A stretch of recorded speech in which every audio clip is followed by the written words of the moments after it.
हाँ, तो आज हम लोग जो है नया चैप्टर स्टार्ट करते हैं, स्ट्रेट लाइन। जैसे कि क्लास 10th में आप लोगों ने linear equation, pair of linear equation in two variable पढ़ा था, जिसका स्टैंडर्ड फॉर्म जो है a1x plus b1y plus c1 is equal to 0, a2x plus b2y plus c2 is equal to 0। ये आपने पढ़ा था, सॉल्व करना सीखा था। ये सारी चीजें आपने क्लास 10th में पढ़ी थी। अब इस चैप्टर में हम पढ़ेंगे कि ये इक्वेशन कैसे बनाए जाते हैं, इन इक्वेशन को डिराइव कैसे किया जाता है, कैसे लाइन का इक्वेशन आता है। इसीलिए इस चैप्टर का नाम है स्ट्रेट लाइन। हमें जो है इसे डिफरेंट सिचुएशन से इक्वेशन ऑफ द लाइन बनाना सीखना है इस चैप्टर में। तो इसके लिए जो है सबसे पहले हम लोग इसे क्लास 10th में कुछ फार्मूले आपने पढ़े थे कोऑर्डिनेट ज्योमेट्री में, उसको ध्यान रखते हैं। जैसे एक आपने पढ़ा था डिस्टेंस फार्मूला। डिस्टेंस फार्मूला, अगर दो पॉइंट है कोई P x, x1, y1 और पॉइंट Q है x2, y2, तो उस केस में डिस्टेंस बिटवीन टू लाइन जो होता था √x2 माइनस x1 का square plus y2 minus y1 का स्क्वायर, ये होता है डिस्टेंस बिटवीन टू पॉइंट। इसके अलावा जो है आपने सेक्शन फार्मूला भी पढ़ा था, मैंने चैप्टर 12 जो पढ़ाया था इसका उसमें भी बताया था। सेक्शन फार्मूला जैसे इन दोनों पॉइंट के बीच कोई थर्ड पॉइंट आ जा रहा है, जो इसको m/n से मान लीजिए ये पॉइंट P है और ये पॉइंट Q है, इसका कोऑर्डिनेट x1 y1 है और इसका कोऑर्डिनेट x2 y2 है। मान लीजिए इसके बीच में कोई पॉइंट C है जो इसको m/n के रेशियो में डिवाइड कर रहा है, तो उस केस में इसका कोऑर्डिनेट x, y जो है हम निकालते थे, x is equal to mx2 plus my1 सर x1 upon m plus n। ऐसे ही y equal to my2 plus ny1 upon m plus n। ये आपने सेक्शन फार्मूला पढ़ा था। इसके अलावा जो है पर्टिकुलर केस में जब मिड पॉइंट हो जाता है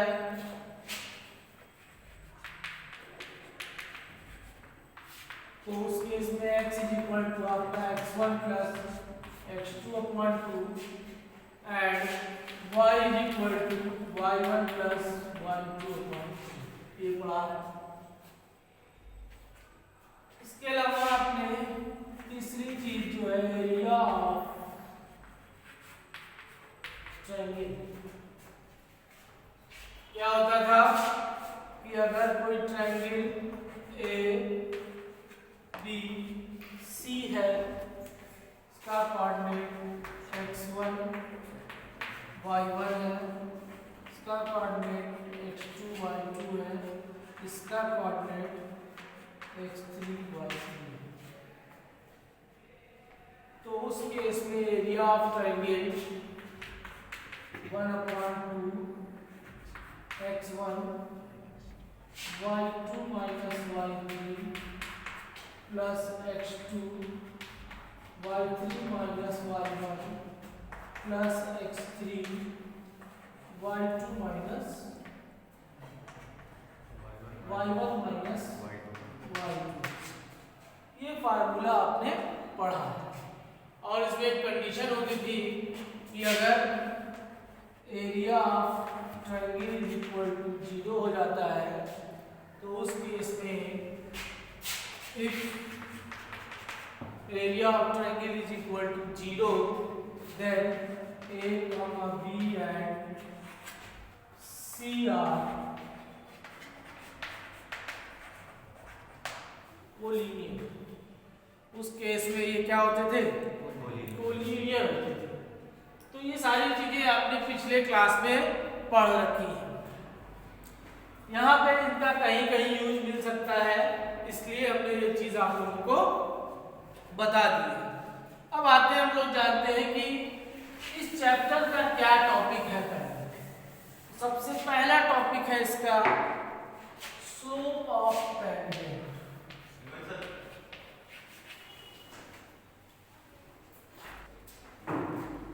क्या है पहला टॉपिक? Slope of tangent. अब स्लोप ऑफ टेंजेंट क्या होता है, या स्लोप ऑफ टेंजेंट लगा है यहाँ तो स्लोप ऑफ लाइन समझिए। स्लोप ऑफ लाइन, इसी लाइन के स्लोप को क्या कहा जाता है? जैसे मान लीजिए ये आपका एक कोऑर्डिनेट सिस्टम है, ये एक्स एक्सिस है, ये एक्स डैश है, ये आपका वाई एक्सिस है, ये वाई डैश है। मान लीजिए कोई लाइन है, ये मान लेते हैं लाइन है, ये एक्स एक्सिस से मान लीजिए थीटा एंगल बना रही है। कितना एंगल बना रही है? थीटा एंगल बना रही है।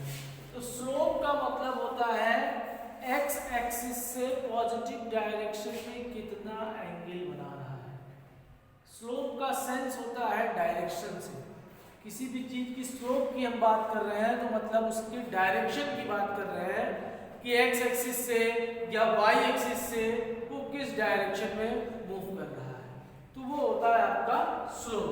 तो बेसिकली स्लोप को जो है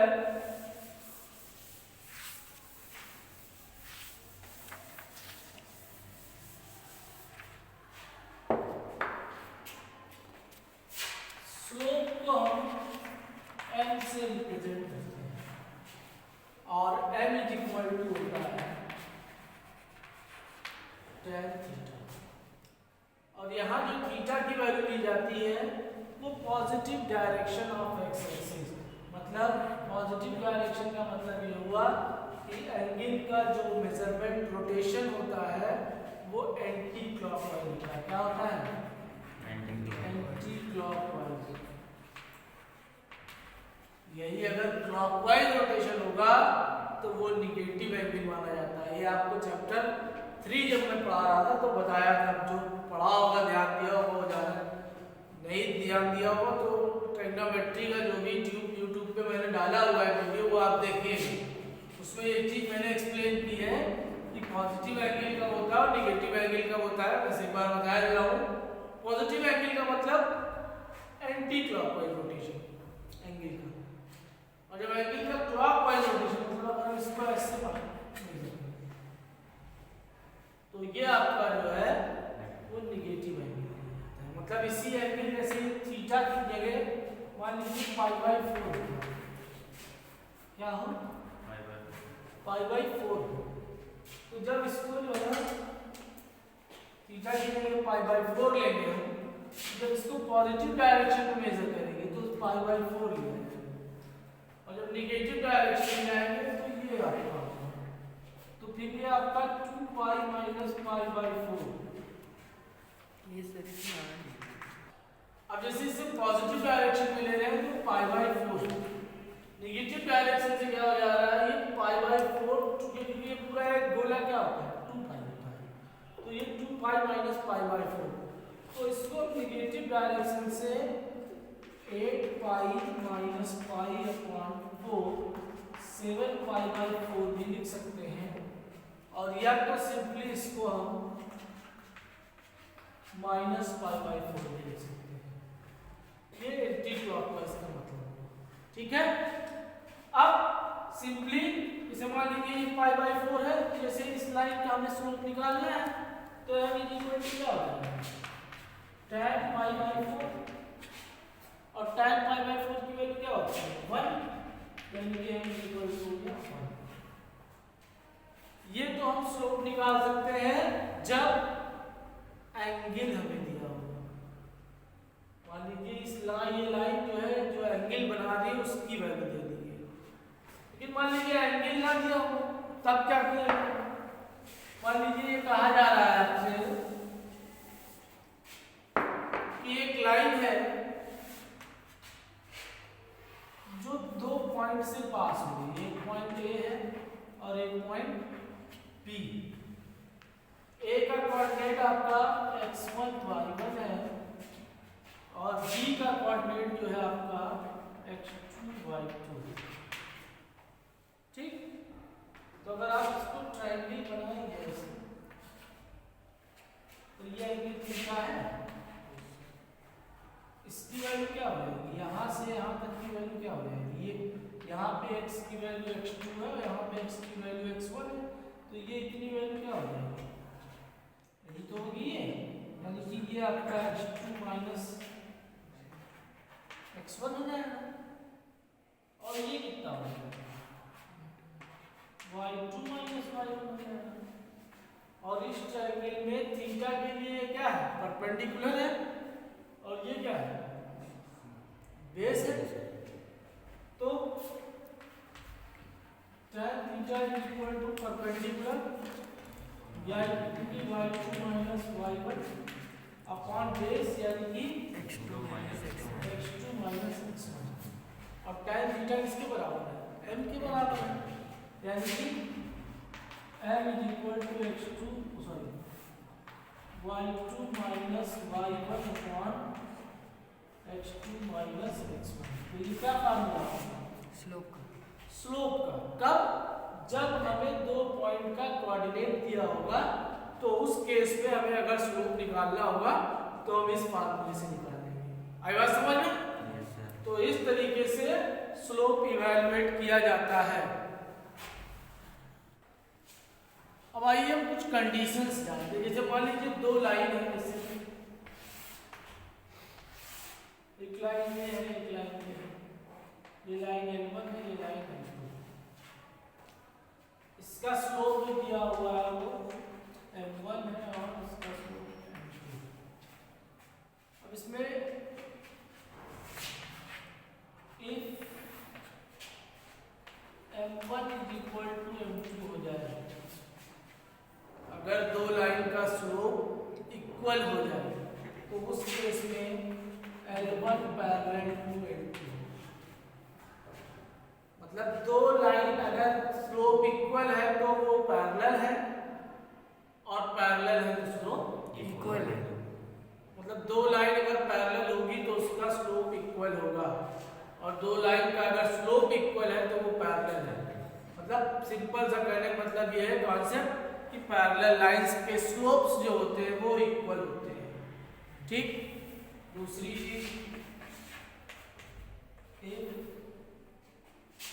M1 into M2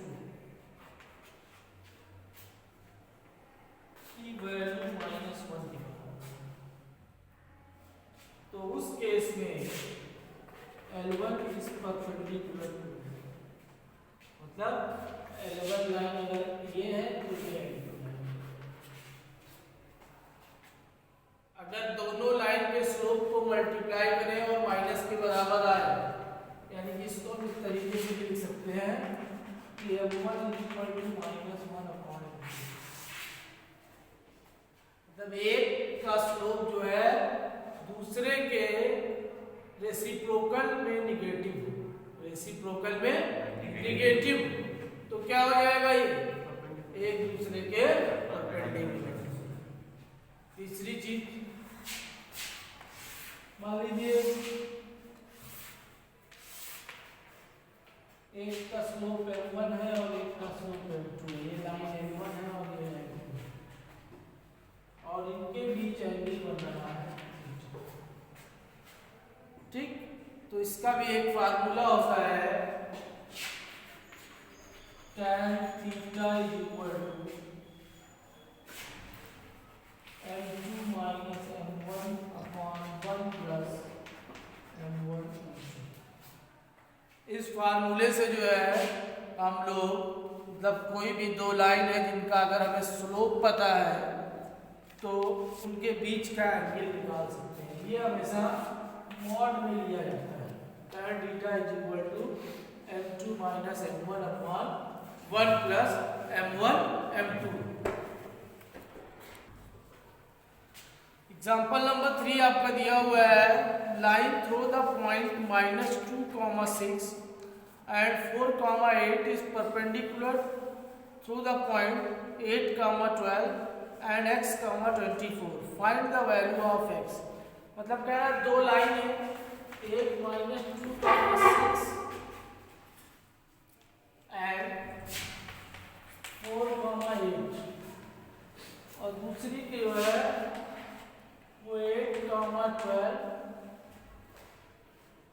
और x, 24। कहा जा रहा है कि दो लाइन से, एक लाइन इससे पास हो रही है इस पॉइंट से, इन पॉइंट से, और एक लाइन इन पॉइंट से पास हो रही है, और दोनों जो है वो एक दूसरे के परपेंडिकुलर है। मतलब एक लाइन इससे बनी ऐसे और एक लाइन इससे जो बन रही है वो ऐसे, दोनों एक दूसरे के परपेंडिकुलर है। आपको ये बताना है कि x की वैल्यू क्या होगी। तो हम क्या करें, इसको मान ले a, इसको मान ले b, तो इससे जो लाइन बनेगी उसको हो जाएगी AB, और इसको मान ले C और इसको मान ले D, तो इससे जो लाइन बनेगी वो क्या हो जाएगी CD। अब क्योंकि दोनों एक दूसरे के परपेंडिकुलर है तो क्या हो जाएगा, स्लोप ऑफ AB जो हो जाएगा वो स्लोप ऑफ CD से मल्टीप्लाई करने पे -1 के बराबर आएगा। तो पहले क्या करेंगे, स्लोप ऑफ AB निकाल लेंगे। स्लोप ऑफ AB यानी कि m1 is equal to y2 minus y1 यानी कि 8 minus 6 upon x2 minus x1 यानी कि 4 माइनस -2, यानी क्या हो जाएगा आपका ये 2 अपॉन 6 यानी कि 1/3। इसके बाद निकाल देंगे स्लोप ऑफ CD, इसे मान लेते हैं m2, तो क्या हो जाएगा 24 minus 12 upon x minus 8 is equal to 12 upon x minus 8। अब कहा जा रहा है कि दोनों परपेंडिकुलर है, यानी कि m1 into m2 is equal to -1। m1 की वैल्यू कितनी है 1/3, m2 की वैल्यू कितनी है 12 upon x minus 8 is equal to -1। ये अगर 3 हो गया 3, 3 4 हो गया 12, यानी कि ये आपका हो गया 4 upon x minus 8 is equal to 1 minus, यानी कि -x plus 8 is equal to 4। ये लाके इसको मल्टीप्लाई करेंगे तो हो जाएगा -x is equal to 4 minus 8 यानी कि -x is equal to -4, minus minus plus हो जाएगा आपका x इज इक्वल टू क्या 4। तो बहुत ही आसान था। क्या किया हमने, स्लोप ऑफ AB निकाल लिया, स्लोप ऑफ CD निकाल लिया, दोनों को मल्टीप्लाई करके -1 के बराबर कर दिया, सिंप्लीफाई करके सॉल्व कर दिया, तो x की वैल्यू क्या आ गई 4 आ गई। कोलिनियरिटी ऑफ 3 पॉइंट्स, जैसे कि मान लीजिए कि 3 पॉइंट है, जैसे मान लीजिए एक पॉइंट A है, एक पॉइंट B है, एक पॉइंट C। इसका कोऑर्डिनेट x1 y1 है, इसका कोऑर्डिनेट x2 y2 है, इसका कोऑर्डिनेट x3 और y3। कोलिनियर का मतलब होता है एक ही लाइन में होना, तो मतलब ये तीनों पॉइंट एक ही लाइन में है। इसके लिए हम स्लोप का भी एक कॉन्सेप्ट है, जैसे कि ट्रायंगल वाला कॉन्सेप्ट बताया था कि अगर ट्रायंगल का एरिया 0 के बराबर हो जा रहा है तो तीनों पॉइंट्स कोलिनियर होंगे। लेकिन अगर कहा जाए कि कोलिनियरिटी को आप स्लोप की हेल्प से करिए तो उस केस में जैसे मान लीजिए यहाँ पे हम 3 पॉइंट हमें दिख रहा है तो हम स्लोप ऑफ AB भी निकाल सकते हैं, स्लोप ऑफ BC भी निकाल सकते हैं और स्लोप ऑफ AC भी निकाल सकते हैं। तो अगर ये तीनों पॉइंट आपस में कोलिनियर होंगे तो तीनों का स्लोप जो होगा वो इक्वल होगा। क्या कंडीशन है? If A B and C are collinear then slope of A B is equal to slope of BC is equal to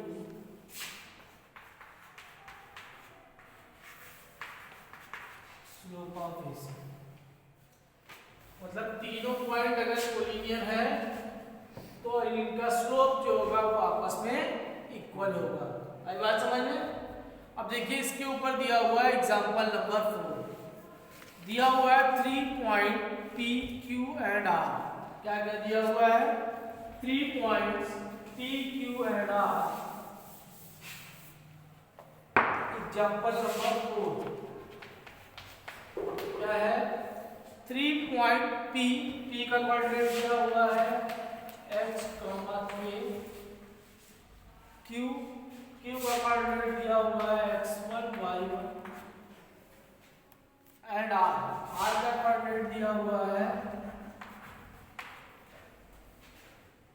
x2, y2।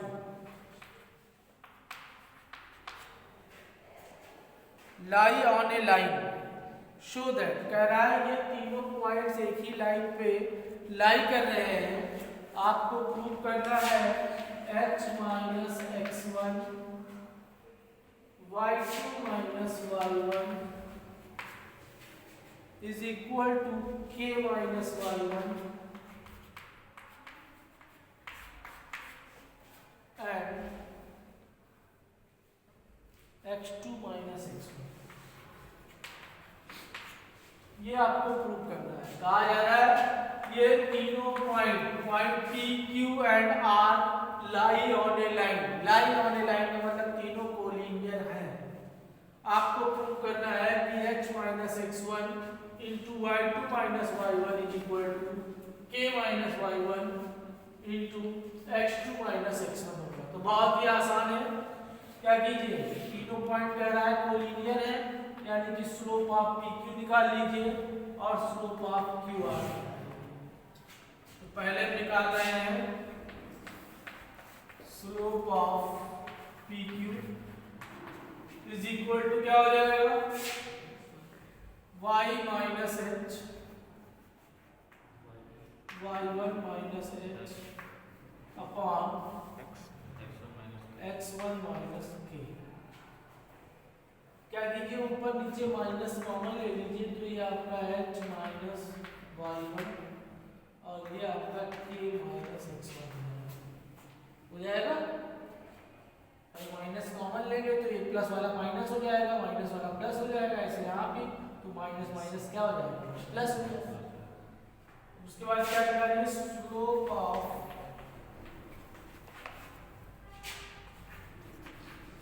QR। Slope of QR क्या हो जाएगा? y2 minus y1 upon x2 minus. अब क्योंकि तीनों points क्या है? Collinear है, तो क्या हो जाएगा? Slope of PQ is equal to slope of QR होगा, यानी कि h minus y1 upon k minus x1। ये सर जो ये गलत हो गया। स्लोप ऑफ PQ सर ऊपर नीचे h ऊपर, h नीचे आएगा और k ऊपर। y1 minus y2 minus y1 minus k होगा। हाँ क्या लगा है? h माइनस x1 लगा है, हमने k माइनस x2। पॉइंट सही लिखा है, h स्लोप ऑफ PQ। ये सर जो स्लोप ऑफ PQ है इसमें y2 माइनस y1 में y1 माइनस k होगा, वहाँ पे y1 माइनस h लिख दिया है। अच्छा, उल्टा लिख गया। यहाँ K हो जाएगा और यहाँ H हो जाएगा। तो यहाँ ऊपर के K हो जाएगा और यहाँ H। तो ये आपका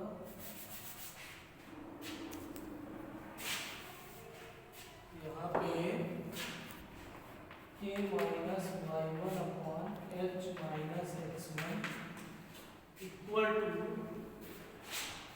y2 minus y1 upon x2 minus x1।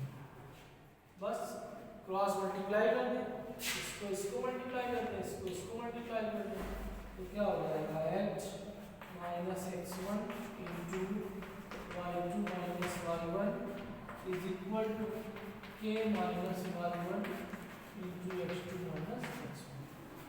ठीक है, बहुत सिंपल था। PQ का हमने स्लोप निकाल लिया, QR का स्लोप निकाल लिया, दोनों स्लोप को इक्वल दिखा देंगे। क्यों इक्वल दिखाएंगे? क्योंकि क्वेश्चन में कहा गया है कि ये एक ही लाइन में लाई कर रहे हैं। एक ही लाइन में लाई कर रहे हैं मतलब कोलिनियर है। उसके बाद इनका क्रॉस मल्टीप्लाई कर देंगे तो हमारा ये आंसर आ जाएगा। भी आपके एनसीईआरटी का एग्जांपल नंबर 5 है, दिया गया है in figure time and distance, मतलब ये आपका एक्स एक्सिस पे टाइम है और वाई एक्सिस पे जो है वो डिस्टेंस है।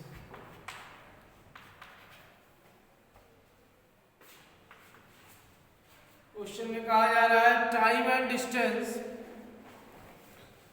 graph of linear motion is given. Two position of time and distance are recorded as t is equal to 0, distance is 2. पहला point, t is equal to 0, distance is 2. And when t is equal to 3, d is equal to 8. t is equal to 3, d is equal to 8. Using the concept of the slope, find the law of motion. How distance depend upon time, मतलब distance और time का हमें relation निकाल लेना और कुछ नहीं करना है। अब क्योंकि ये तीनों पॉइंट क्या है, एक ही लाइन में है, इसका मतलब क्या है, कोलिनियर है। तो इसको मान लेते हैं पॉइंट ए, इसको मान लेते हैं पॉइंट बी और इसको मान लेते हैं पॉइंट सी। किसी भी दो पॉइंट के बीच में स्लोप निकालिए और दूसरे दो पॉइंट के बीच में भी स्लोप निकालिए, दोनों को आपस में इक्वल दिखा के सॉल्व कर लीजिए। जैसे हम क्या निकाल रहे हैं यहाँ पे, slope of A B is equal to होगा स्लोप ऑफ बी सी, क्योंकि क्या कहा है कि ए बी सी जो है वो कोलिनियर है। तो क्या हो जाएगा slope of A B 8 minus 2 upon 3 minus 0 is equal to d minus 8 upon d minus 3। यानी 8 minus 2 ये आपको आ जाएगा 6 upon 3 is equal to d minus 8 upon d minus 3। 3 1 जा 3 3 2 जा 6, यानी कि ये आपका आ जाएगा d minus 8 is equal to 2 minus 3, यानी कि d minus 8 is equal to 2d minus 6 और d is equal to 2d minus 6 plus 8 और d is equal to 2d plus 2, यानी कि d is equal to 2 common लेने तो t plus 1। ये आपका एक रिलेशन मिल गया जिसमें डिस्टेंस जो है वो टाइम पे इस तरीके से डिपेंड कर रही है। तो सिंपली क्या किया गया कि स्लोप ऑफ ए बी निकाल लिया गया, स्लोप ऑफ बी सी निकाल लिया गया, दोनों को इक्वेट करके सिंपलीफाई कर दिया गया। तो हमें रिलेशन मिल गया d is equal to 2 into T plus 1।